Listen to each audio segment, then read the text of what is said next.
at the original site of Jamestown. It's just over my shoulder. We're standing right by Henry Hill. In our travels, we have found ourselves in Washington, D.C. Behind me is our famous Capitol building. Welcome to Wildshots, a brand new television show. We are traveling across the United States telling the story of how firearms have shaped American culture.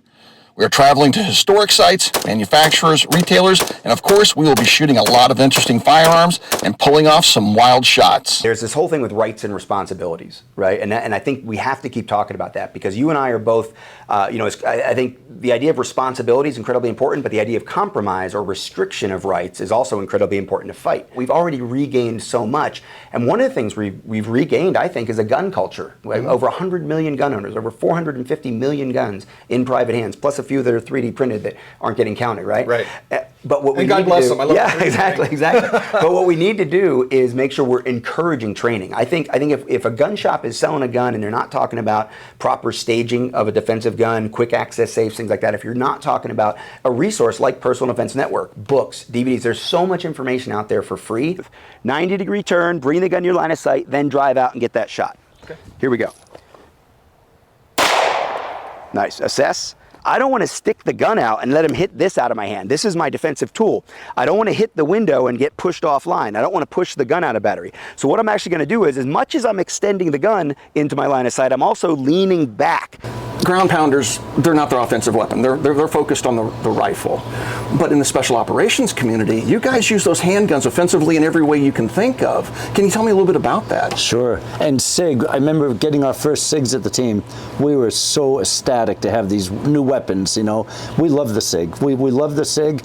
When I retired from the military, went to work for the government, for the three-letter agencies, they love the SIG. If you have to do a reload and you're in a firefight with your long gun, it takes too much time to do a reload or malfunction. We simply let it hang, the sling's got the weapon, and you go right to the pistol. Clearing closet spaces, doing CQB, shipboarding where it's tight quarters, we use pistol. So there are a lot of times we do use pistol in the teams, and in the government, you know, like you mentioned earlier, they're much easier to conceal carrying a pistol. If you're driving, wherever you're going to have your pistol, and you're in these places where you need a weapon fast, and if somebody looks in your window, you don't want to see a long gun in a lot of countries, but you can have a pistol. Right here, I've got my weapon. Right here, I have my light. So I could blind them. This flashlight's a weapon in itself, because if I shine this in someone's eyes and it's dark, I can see them, I can see what's in their hands, and they don't see me.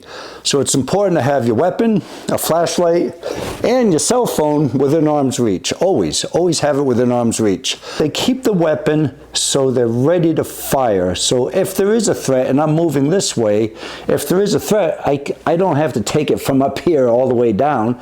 I'm already here to do a point shoot. We had an entire nation at war in the GWOT, and we had all these private security companies out there trying to procure small arms for their mission. It's the same as Uncle Sam's mission, but they're not in Uncle Sam's supply chain. So they're going to the commercial market to acquire a variety of tools. What we started learning was the commercial market offerings were, while they looked the same, were nowhere near the same specification and standard that the mil-spec product was. So as a prior service guy, I'll always look at the firearm as a tool to save your life.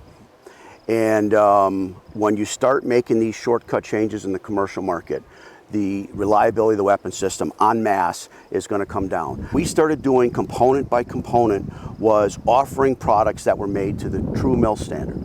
No shortcuts, and for those professionals. First thing you'll notice when you put it in your hand is the gun just really disappears. So it really creates a very low bore axis. We drove all of the internals very low, very deep into the grip to achieve that. Took a little bit of work. It was a challenge, but we have come away from it successfully. It's got a nice surface area with the cam block, so the slide is a fairly accurate gun.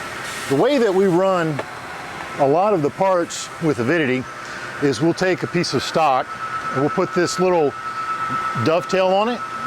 And what that allows us to do is put it in a vise, and the vise will clamp, and as it clamps, it'll squeeze it and pull it down. We'll come in with a Renishaw probe and we'll pick up the position of the block, And then once we do that, we can tell the machine to machine 5 sides. The gentleman inside the guard shack just informed me that it was important that the colonists, it was actually the law that the colonists were armed because they had to defend themselves, the fort and the colony. Think about that, and that's why we have a Second Amendment. Powder in there. Oh, and then that flips back. Okay. That flips back. This looks a little different. I see.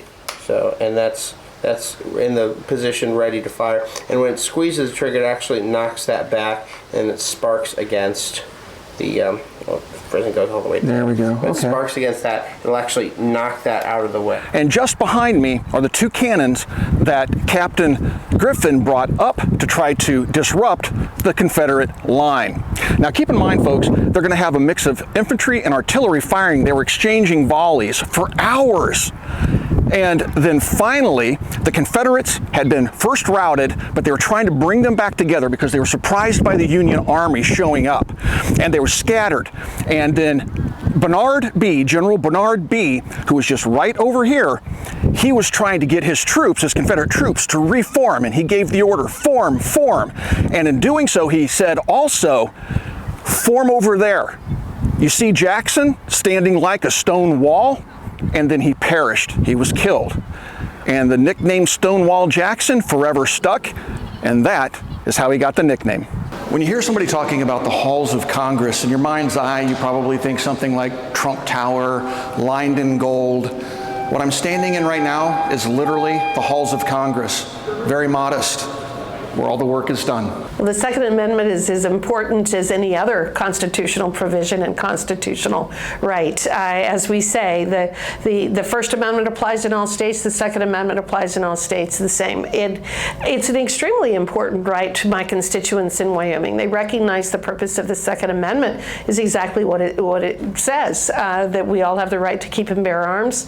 And I think that it's one of the things that has kept our government in check for the 250 years that we have been in existence. The Second Amendment, to me, is synonymous with freedom.